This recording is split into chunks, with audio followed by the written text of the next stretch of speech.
180 days is sweet spot. That's what it thinks. By buying 6 months, 180 days, and selling 45 days. Do you agree with that, Gil? You think that's a good idea? When are you selling the call? 45 days before expiry. See, I think that's too long, to be honest with you. That's 45 days for the stock to bounce around. Um, yeah, that's a pretty good payoff, but still, I've always understood it's a couple of weeks for the 2 weeks, a week, 2 weeks, and then push the um, push the call way out so it's cheaper and you've got plenty of time for theta decay not to bother you. But I don't, I'm not sure if Hold on. We're buying when we buy it, it's 180 days out, and right. then we sell it, it's 45 days out. Correct. What are you, okay, what the other portion of it, what are you selling the call at? Is this you're buying it and selling it? Where's the call being sold at? Yeah. What about the sell? When, how far out are we selling that?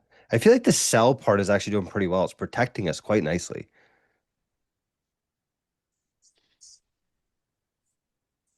Like I'm surprised this thing didn't collapse in November. There you go. The 7 14 days is exactly what I would expect. A week or 2 weeks. And then that call will expire. Yeah. So we buy it 180 days out, and then we sell this one 45 days before, Yeah. and then we sell 7 to 14 days out and just If keep the doing that. short call expires, you keep the full premium. Right. And that's what you want. So 7 to 14 days sounds great. And then the further out you go, the safer it is. And I think probably more expensive as you go further out. But uh, that sounds, yeah, the 90 days versus the 7 to 14 makes sense. Okay, so should we change it to that? So 180 days, sell it 45, and then the other one is just selling 7 to 14 days continuously. Does that sound good to you? Now you're mimicking a poor man's call. Yeah. Okay. Because most of the time, what I do is I have to if I sell the call, I need to own the stock, or I've got to own a call. But I typically buy the stock and then I sell calls against it. On a put, you have to if you sell a put, you have to have the amount of the transaction secured in your account. So you don't have to buy the stock, but they put a hold on your funds. Okay. Well, how would they put a hold? When does that happen? That they put a hold in your fund? When you sell a put, they will put a hold on your funds. Oh, okay. But we're not doing, we're selling calls in this Yeah, you're case. selling calls. So in this No. case, since you're not buying the stock, the broker's going to make you have some downside protection, and that's what the call does. Right.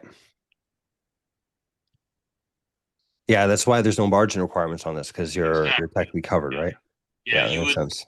the broker wouldn't let you do it. It's a naked call. Then if you don't, it's got no downside protection.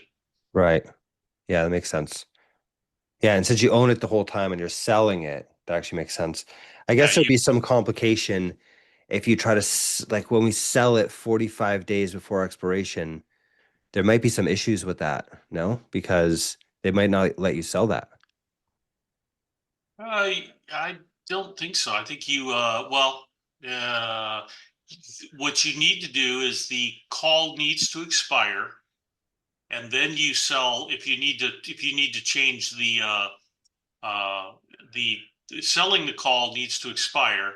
The sold call needs to expire, and then at that point you can sell or then sell the call and move it further out if that's what you need to do. Right, because if you hold on to that short position, then they're not going to let you sell the long. Yeah, right. Right. So in this case, I think what they're trying to do is you go out 180 days, you buy a call, and then you every 7 days you sell a call and you let it expire. Then you sell another, and then you let it expire and you sell another. And then when the call that you have purchased gets within the 45 to 30 days, that's when you roll that out or sell it and move it to somewhere else. Move it out another 180 days. Yeah, that makes sense. Um, okay. We cannot sell the long call if we still own the short Correct. because of margin. So we would have to wait until the short expires or sell it first or close that position first before rolling the long call. Um, how would you deal with this?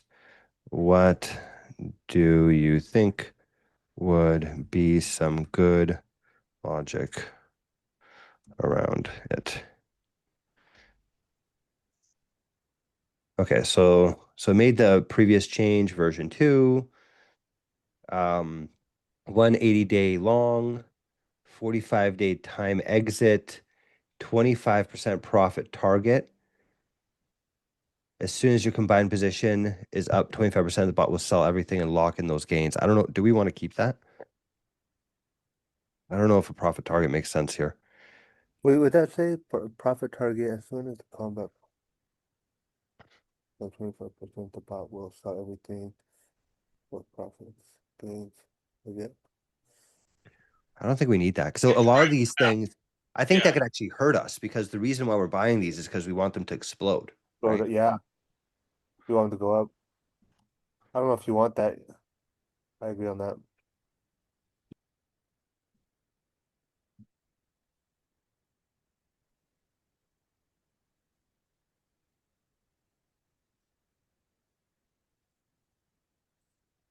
Remember, once you sell the call, you're going to collect the premium and you're done. Your Right, only hope from that point on is for it to expire worthless. right.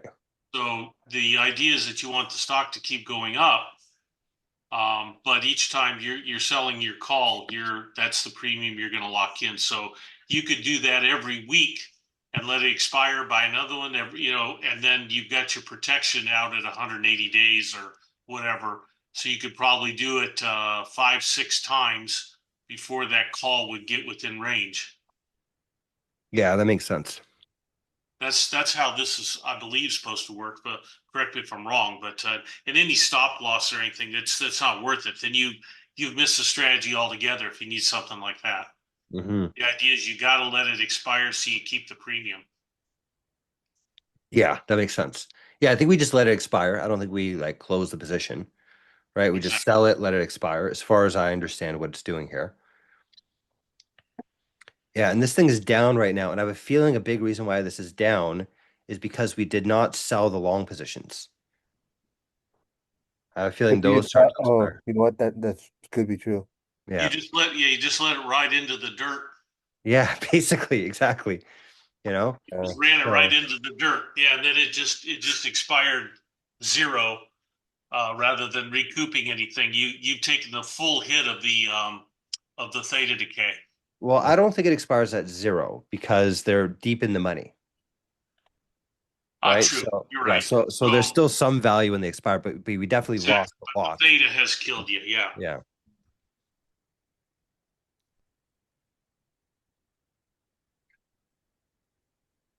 Okay, so let's see what it's saying here. It's saying, okay, this user really honed in on a critical point regarding margin requirements and other sequencing within the poor man's covered call.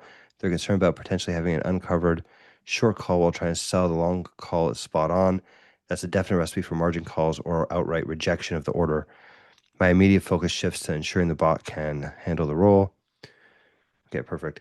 You know, what I think is really cool too is like the more we use this platform, the more I can take all these conversations and feed it back into the AI and make it so that it just like knows to avoid stuff like this in the future, you know? yeah, that's cool. Yeah. That's a really cool thing about AI companies in general is like there's this really big loop around data, right? It's like this positive flywheel that happens. Oh, that's why I was saying, that one Palantir? company.